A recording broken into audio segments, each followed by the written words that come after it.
হঠাৎ এই স্টাইল কিনলে? রাখলাম একটু একটু ক্ষমার মধ্যে চেঞ্জ আনলাম আর কি। ভালো লাগতেছে? ভালো তো অবশ্যই লাগতেছে। কতগুলো প্রেমে টেমে পড়ছেন নি কাকা? তোমার লগে যে একটু মানে ভালো করে কথা বলি তুমি মস্করি শুরু করে দাও। তোমার লগে আমার কি মস্করির বয়স আছে? মানুষের জীবনে প্রেম লাগতো না? প্রেম ছাড়া মানুষ বাঁচেনি কাকা। এক জীবনে কি স্ট্রাগল কম করছেন নি আপনি? বউ বাচ্চারে গোছাই দিচ্ছেন, মাইয়া তিনগা হয়ে দিচ্ছেন, টিয়া পয়সা দিয়ে দিচ্ছেন, আর কি আর? এবার আপনি সাইডে বামে যাকে এনজয় করবেন, এটাই তো হওয়া উচিত, তাই না? এনজয় করা মানে কি এই বয়স আমার প্রেম করতে হইব নি? কি কয় ওগুলি?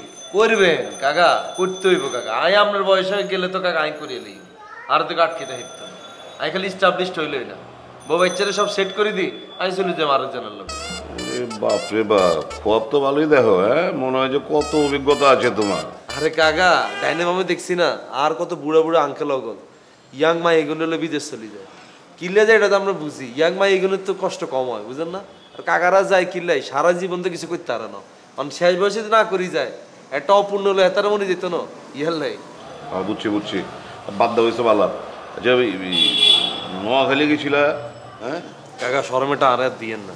এই কাকিও একটু আগে আরে কথা এটা কইছে, আমরাও কইতেছেন কাকা। নোয়াখালী গেছি এক কারণে ঠেকায় পড়ি, আতকা প্ল্যানিং হয়েছে, আতকা চলে গেছি। ইয়ালে কারো কই যেতে পারি না। নেক্সট টাইম যদি যাই আপনাদের হোল গোষ্ঠী লয়ে চলে যাই। আপনারা যাই 3 দিন 3 রাত হেনকে ট্যুর দিয়ে আসবেন কাকা, হ্যাভি মজা পাবেন আপনারা। ও খারাপ হয় না আসলে, আমগো তো সব কিছুই হানে, কোনোখানে যাওয়া হয় না। তোমার কাকিও তো কোনোখানে যাওয়ার চায় না, গেলে ভালোই হয়। অবশ্যই কাকা, রিক্রিয়েশনও দরকার আছে তো। আর কতকাল বিল্ডিং এনে নিচে বিল্ডিং হারা দিলে, হ্যাঁ এখানে রিক্রিয়েশন দরকার আছে না। 3 দিন 3 রাত ঘুরিয়ে যাবেন নোয়াখালীর জন্য, সমস্যা নাই তো কোনো। হ্যাঁ শোনো, আমি তো একটু অন্য কামে ব্যস্ত আছিলাম, এই লিগা তোমার কামটা কিন্তু করা পারি নাই, অধুরা রয়ে গেছে। ওই যে পাশা ও ও না না কাকা, এটা অন কিছু করা লাগতো না। এটা আপনি অন জিম খিসিরান, আয় আগে কয়দিন অবজার্ভ করি। অবজার্ভ করার পর আজ যদি আপনি রিপোর্ট দিই কাকা, এবার হিডান হিডে তার এলাকা ছাড়া করে দেন, হেডটা আমরা ছাড়া করে দিই। ঠিক আছে, তুমি কইছো, তোমার কথার উপরে সম্মান দেখে আমি আপাতত খিচকায় গেলাম, আর কিচ্ছু করুম না। Thank you. মগর হ্যাঁ, যদি আনতে এখানে ক্রস করে, আমি তো এখানে বয়ে থাকি, আমার নজরে যদি পড়ে তাহলে করে আমার $5 দিয়ে ছেড়ে দেবো এই এলাকার থেকে। না না, হেডতে হিডান, ইনস্ট্যান্ট দেখলে ইনস্ট্যান্ট হিডাই মনে করেন বিচার করে নেবেন, কোনো সমস্যা নেই, এটা তো আর কোনো না নাই। কিন্তু যে এলাকা ছাড়া করার যে প্ল্যানিং করতেছেন, এটা কাকা আমি কয়েকদিন অবজার্ভ করি লই, এতার বাসটা বুঝি লই, তারপরে যদি কই কাকা এবার ছাড়ি দেন, তারপরে মনে করেন হিডে ছাড়া করে দিবেন। ঠিক আছে? ঠিক আছে।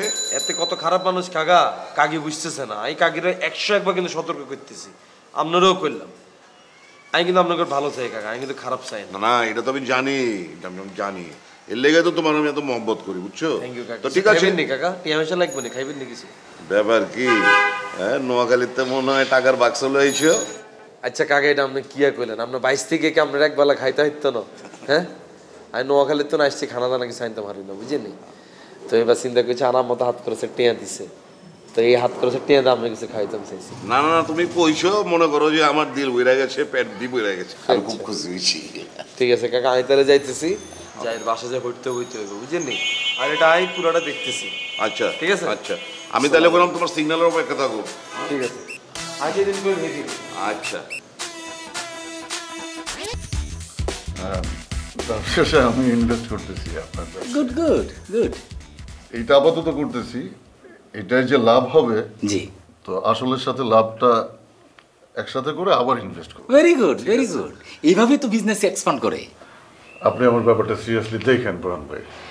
আরে পাশা ভাই, আপনি যেভাবে আমার হাত ধরে রিকোয়েস্ট করতেছেন, মনে হচ্ছে 50,000 না, আপনি 50 লাখ টাকা ইনভেস্ট করতেছেন। আরে দেখবো না কেন, অবশ্যই দেখবো, আপনি একদম ভাববেন না। না 50 না, আমি একটু বেশি ইনভেস্ট করতে চাচ্ছি। Very good very good.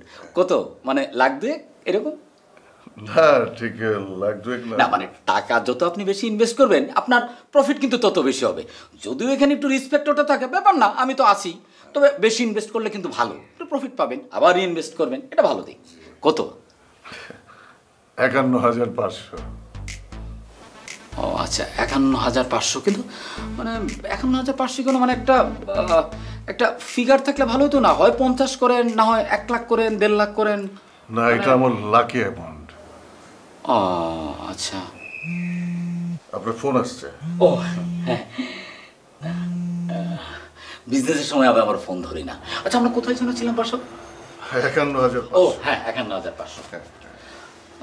পাশাপাশি এটা কি কোনোভাবে কি একটা রাউন্ড ফিগার আনা যায়? যেমন ধরেন 60, 70 এরকম হলে মানে হিসাব রাখার সুবিধার্থে আর কি। না না, এইটাই আমার লাকি অ্যামাউন্ট। আচ্ছা না, আপনার যেহেতু এটা লাকি অ্যামাউন্ট তাহলে তো আর কিছু করার নাই। আমি দেখি পাশা ভাই, আপনার লাক আর আমার চেষ্টা, দেখি কি করা যায়। এটা আবার কারোর সাথে শেয়ার করেন না বোরহান ভাই। না না না পাশা ভাই, আপনি এটা কি বলেন? আমি শুধু গ্রহণ করি, বর্জন করি না। আমি তো মতো না, সরি, মানে আমি তো অন্যদের মতো না।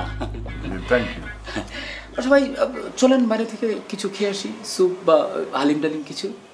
না, অন্য এক সময় খাবো। আরে দূর, চলেন না, বসেই তো আছেন না, চলেন ঘুরে আসি। বিলটা কিন্তু আমি দেবো। আরে বিল আপনি দিবেন কেন? আপনি কোনোদিন বিল দিছেন? বিল দেবো আমি। বোরহান থাকতে অন্য কেউ বিল দেয় না। চলেন না, ধরো চলেন। Sorry sorry.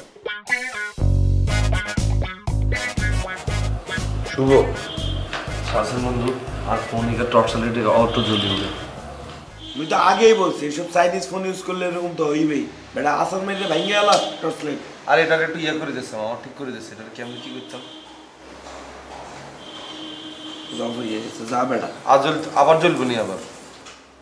মুই কেমনে বলবো? তোর সিস্টেমের মধ্যে ঝামেলা থাকলে মুই কেমনে ঠিক করবো বেটা এটা? সমস্যা নেই। এই মুই কিন্তু বোরহানরে থাপ্পড় মারবো, মুই বইলে রাখলাম। কিল্লা তুই কিচ্ছি। আর বেটা মুই ফোনে কথা বলতে থাকলে সে মোর সামনে এসে কার সাথে জানি ফোনে কথা বলে জোরে জোরে চিৎকার করে আর চুলকাইতে থাকে। তো হাতে রুম করলে হাতারে ইশারা দি কবি ভাইয়া আমি কথা বলতে সামনে হেরুমে যান, বুঝে কবি হাতারে। আরে বেটা মুই কি ইশারা দেই নাই? মুই তারে এমনি যাইতে বললে সে উল্টা হাত দেখাইয়ে মনে এমনি এমনি থামায় আর জোরে জোরে কথা বলে বেটা। মুই কিন্তু তার হাত পাঁচ ভাঙিয়ে দেবো বেটা। না সেটা পরে ভাঙিস, কিন্তু প্রথমে গায়ে হাত তোলা দরকার নেই। প্রথমে তারা বুঝাই বলি ভাইয়া আমি একটা ইম্পর্টেন্ট কথা বলতেছি, আমরা তো ইম্পর্টেন্ট কথা বলতেছি বুঝছিস, সামনে আমরা রুমে যেয়ে কথা বলেন, আমি আমার রুমে যেয়ে কথা বলতেছি। তারে বললে তো সে যায় না বেটা, বোঝো না কে? সে উল্টা চিল্লাই চিল্লাই কথা বলে বেটা। হেতার মনে একটা সমস্যা আছে, হেতার ফোন এনে দেখছে না, আটকা রূপ চেঞ্জ হয়ে যায়, ভয়েস চেঞ্জ হয়ে যায়। এতে কি ফাপড় মারে না আসলে ফোন আইয়ে না ফেক কর, আয় হেতারে অন হিসাব মিলে দেখতেছি না। মুই এসব বাটপারি মাটপারি বুঝি না। মুই ফোনে কথা বলার সময় যদি সে মনে ডিস্টার্ব করে মুই কিন্তু তারা একদম ভরিয়ে দেবো বেটা। হেতার আই লাগছে কি কই মনে দেখছি রে শুভ, আমি তোরে কইছিলাম নোয়াখালী থেকে দেখছিলাম হেতার আর আমার লগে। এই কাবিলা মুই এমনি বিরক্ত হইয়ে রইছি বেটা বোরহানের ফোনের ফাপড়ে, তুই নতুন করে আর ফাপড় দিস না। না না এটা ফাপড় না, এটা তুই বুঝতি না। আর কথা হচ্ছে যে তোর যদি এত ইম্পর্টেন্ট কল আসিয়ে থাকে তুই তো রুমে বই কথা কো, তুই হেতার লগে এটা কিল্লে করতে হইব। মুই কেন রুমে যাইয়ে কথা বলবো? মোর কথা বলতে মন চাইছে মুই কথা বলবো, সে চলে যাবে বেটা। মুই তারা দেখে কেন যাবো বেটা? আর বুঝলাম না কি এমন ইম্পর্টেন্ট কল তোর এখানে বই কথা কইতে হইব, তুই রুমে বসে তো কথা বলতে পারতি না? আরে আব্বা কল করছে বেটা, ইম্পর্টেন্ট কথা বলতে আছি, তখন ডিস্টার্ব করলে মেজাজ খারাপ হইবে না বেটা? তা আঙ্কেল ফোন দিলে তুই রুমে বসে কথা বল, বারান্দার যে কথা বল। আরে বেটা বোঝো না কে বেটা? আব্বা ফোন দিলে তো ইম্পর্টেন্ট কথাবার্তা চলতে থাকে, তখন সে সামনে দাদা মোর ফোন আইছে মুই পরে কথা বলবো। তুই এনে বই কথা বল। আরে বেটা ইম্পর্টেন্ট কথা এখন তোর বলার নাই, মানে বেজাল পুরোটা তোর মধ্যে বুঝছস। ওনানে আরোগ্য পাইয়া হাইছে হিগের লগে যাইব, শেখা খাইব, কাইনব, এটা দিকের কাম। মাইয়া না হলা শির হইল, আমরা যে এক্সাইটেড হয়ে যাচ্ছে। আপনি কি গল্প কবিতা পছন্দ করেন? কৈতান্ন কিনলে বেগুনে পছন্দ করি। লাগাও না আরো জোরে ব্যাচেলার পার্টি সং, লাগাও না আরো জোরে ব্যাচেলার পার্টি সং।